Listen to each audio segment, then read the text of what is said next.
Eto na talaga. Barangay Ginebra, may sure big man na talaga na backup sa center position, si Japet.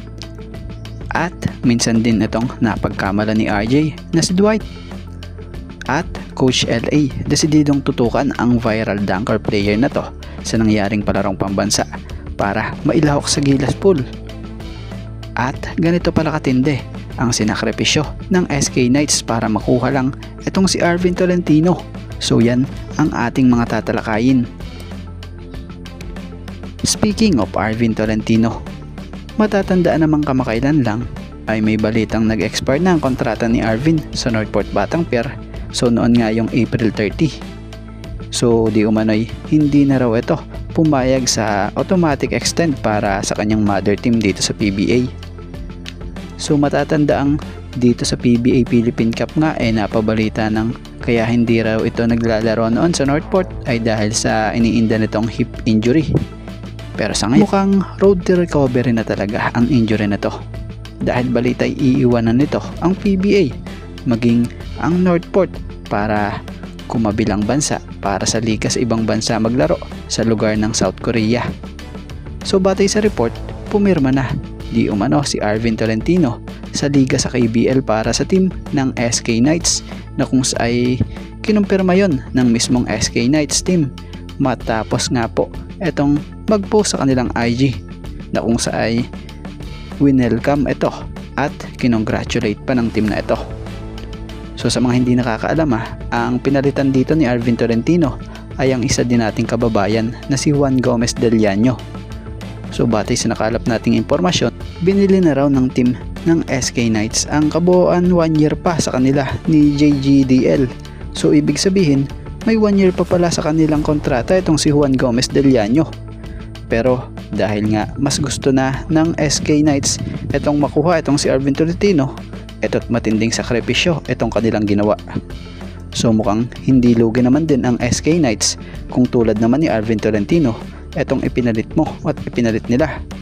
Fresh pa ito dahil kakagaling lang nito sa pinakamalaking conference ng PBA na kung saan tinanghal pa itong best player of the conference ng mid-season ng PBA Commissioner's Cup at na kung saan nag-average pa nga po ito ng 23.5 points per game, 3.5 rebounds per game at 7.8 assists per game.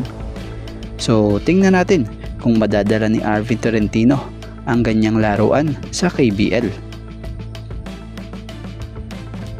At dito tayo patungkol sa viral dunker player na ito sa larong pambansa na si Andre Ugadan.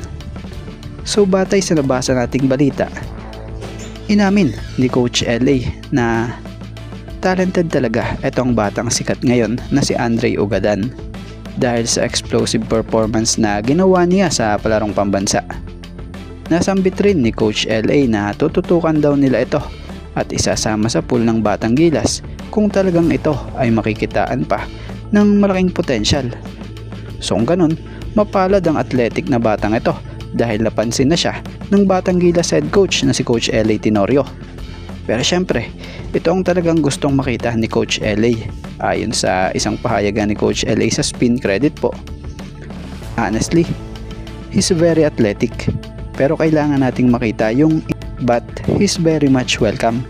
Kung talagang okay, ipapatawag namin. So yun.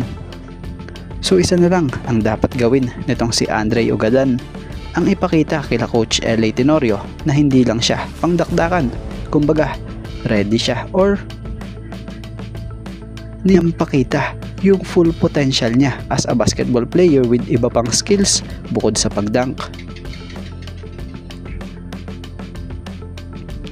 At dito tayo kay Dwight Ramos, Ben Adamos pala, na kung saay napagkamalan pa nga ni RJ Abarientos na si Dwight, etong si Adamos. So isa sa mga good news dito ay talagang pataas na ng pataas ang kumpiyansa nitong si Ben Adamos, na kung saay nagmimistulan nga siyang talaga ng magiging backup sa Ginebra nitong si Japet Aguilar sa center position. Kapansin-pansin nga din yung pagiging offensive minded nito pag nagagamit talaga ng Ginebra, lalo na nitong si coach team pag binibigyan ng go signal bukod sa depensang nilalatag nito.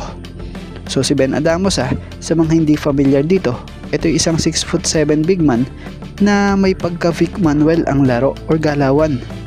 Pwede siya maaasahan sa ilalim at pwede rin siya sa ibabaw. Masipag at ang kagandahan sa laro niya, compatible nga po sa sistema na pinapatakbo nitong si Coach Tim. So isa na lang talaga ang kulang, yung mas mahaba pang playing time.